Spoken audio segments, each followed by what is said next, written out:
Olá a todos. Hoje vamos ter uma aula especial sobre o assunto seguinte: os sapos, sua missão e o seu cântico especial. Vamos lá então. Durante muito tempo, os melhores pesquisadores do mundo estão esforçando seus cérebros para encontrar uma solução para a ameaça de sobrevivência à vida selvagem. Essa é uma das belas reservas naturais que enfrenta uma figura preocupante: animais predatórios, incluindo tigres e leões, atacam animais selvagens e esses diminuem. A vida selvagem está em perigo de extinção. Após um exame cuidadoso, os pesquisadores decidiram que a única solução para prevenir sua extinção era encerrar e delinear uma grande área e remover para lá todos os animais predatórios. Isso permitiria que os animais selvagens vivessem em paz e que se multiplicassem. Porém, esse, essa solução, não foi tão certa. Por quê? Passou um período, passou um período, e os interrogadores ficaram atordoados. Não só a porcentagem de mortes de animais selvagens não diminuiu, mas pelo contrário, ela cresceu. Após uma longa investigação, eles chegaram à conclusão: os predadores foram os que causaram uma taxa de mortalidade razoável entre os animais selvagens. Quando um tigre quer devorar um animal selvagem, ele corre em direção ao rebanho e o rebanho foge. Os animais fracos, doentes e velhos não têm força para fugir, e estes animais são mortos pelos tigres. A partir do momento que os animais predatórios são afastados, os animais doentes e fracos permanecem com o resto do rebanho, os infectam e matam. Os animais predadores não somente que não causaram a extinção de animais selvagens, mas pelo contrário, eles até os protegeram. O mesmo fenômeno foi ocorrido na China. Cerca de 50 anos atrás, os residentes reclamaram em uma das áreas que os pássaros estão destruindo uma grande parte dos cereais. O governo comunista ordenou então que todos os residentes chineses devessem levar uma cesta com alguns pássaros mortos para evitar que os pássaros vivos se aproximem da área. Os habitantes obedeceram à ordem e realmente os pássaros vivos se afastaram do local. Porém, depois de um tempo, o alívio foi substituído por preocupação. Quase todos os grãos foram destruídos pelos insetos e pelos vermes. Descobriu-se que, embora os pássaros tivessem exterminado uma boa parte dos grãos, mais do que eles exterminavam os grãos, eles protegiam os grãos dos vermes. Isso não é uma aula de ecologia e nem de zoologia. São somente dois pequenos e simples exemplos para mostrar quão grande é a cadeia alimentar que Deus criou no mundo. A partir daqui, iremos direto para a nossa Parashá do Vaierá. Consta na Torá, Shmot, capítulo 8, psukim de 1 a 11. Tradução do Pasuk. E Deus disse a Moshe: venha ao faraó e diga-lhe: mande meu povo para que me sirvam. Caso você se recuse mandá-los, eu preencherei seus limites com sapos. O Nilo expelirá sapos, que entrarão em sua casa, no seu quarto, na sua cama, na casa dos seus servos, e no teu povo, e nos teus fornos, e nas tuas massas. E sobre você, e sobre o teu povo, e sobre todos os seus servos aparecerão os sapos. E Deus disse a Moshe: diga a Aaron, incline sua mão com seu cajado sobre os pântanos dos rios, e sobre o Nilo, e sobre os lagos, e faça sobre os sapos na terra do Egito. E Aaron estendeu sua mão sobre as águas do Egito, e o sapo cobriu a terra do Egito.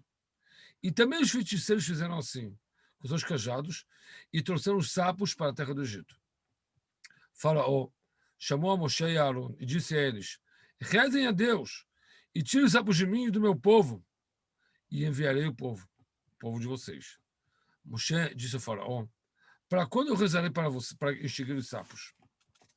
Disse o faraó: para amanhã. E ele disse: Moshe, como suas palavras acontecerá, para que você saiba que não há como nosso Deus. E Moshe clamou a Deus sobre os sapos, e os sapos morreram.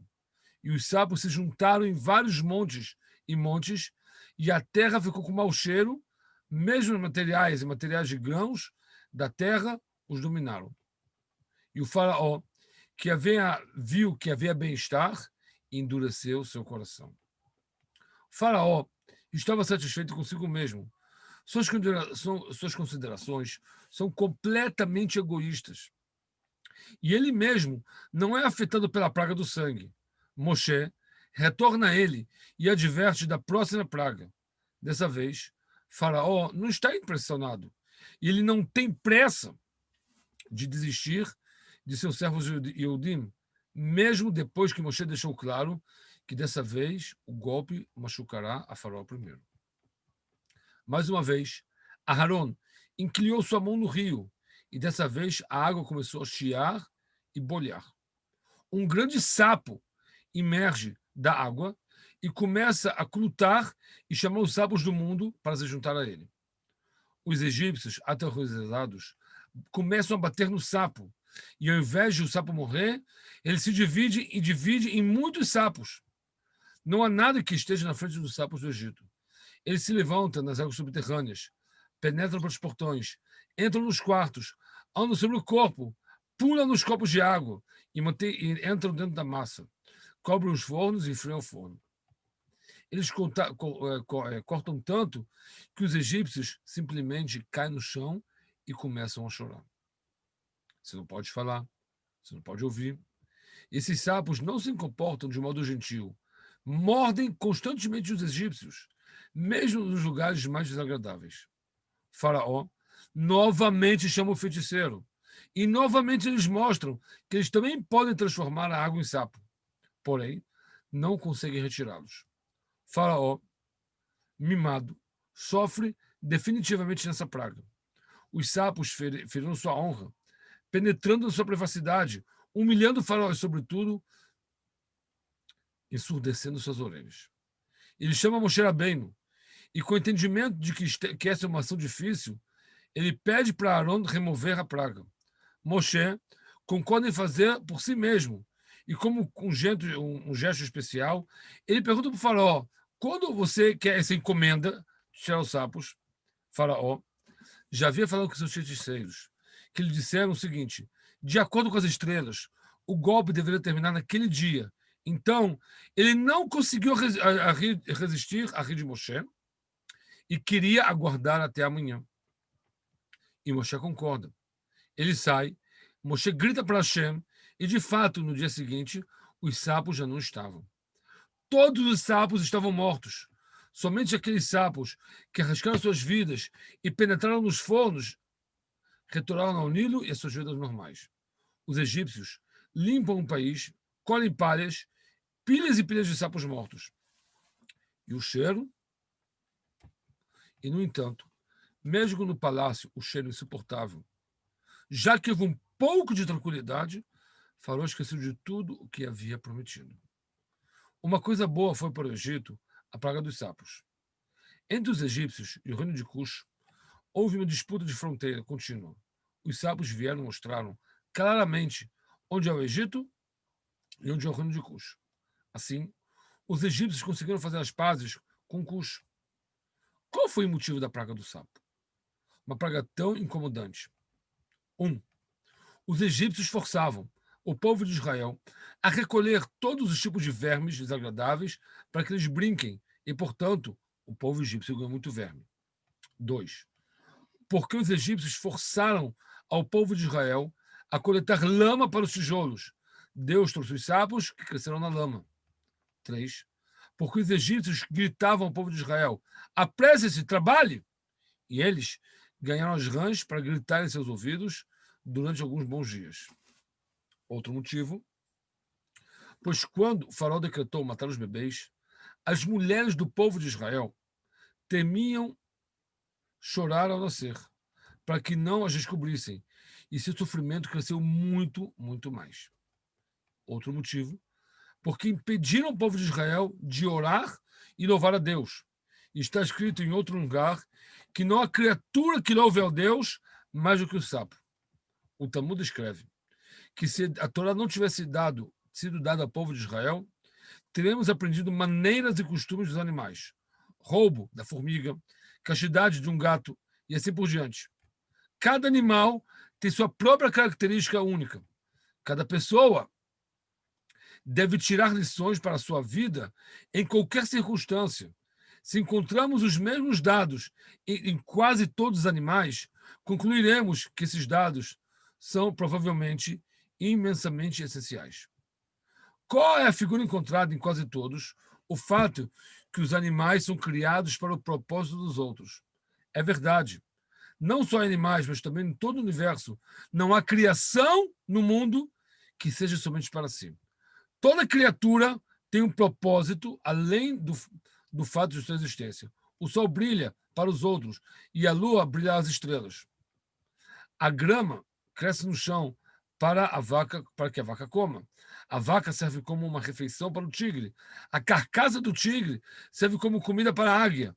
Toda a criação do mundo é necessária para alguém mais, e é claro que toda criatura viva tem como necessidade básica de existir e sobreviver. Mas no final, também é benéfica para os outros. Deus criou o mundo para sinalizar o homem, uma pessoa preciosa, criada para beneficiar os outros, dar e dar. Noé começou a reiniciar a humanidade só depois de servir e gratificar graça por um ano com os animais na arca. Um mundo de bondade constrói Olam, Chesed e Bané. O mundo é baseado na bondade e na doação. Toda pessoa está realmente em posição de bondade. A questão é o que ele pensa.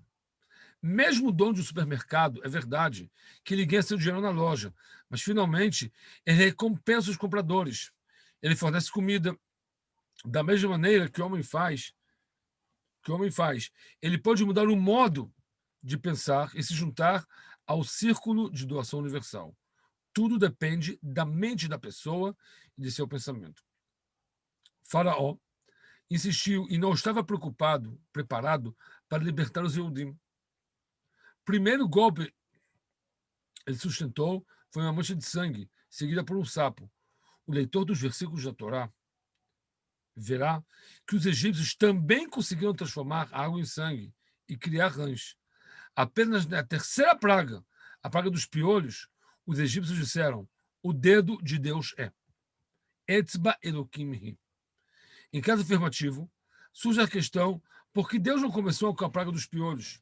Afinal, quando uma pessoa quer impressionar os outros pela primeira vez, ele faz o melhor desempenho possível.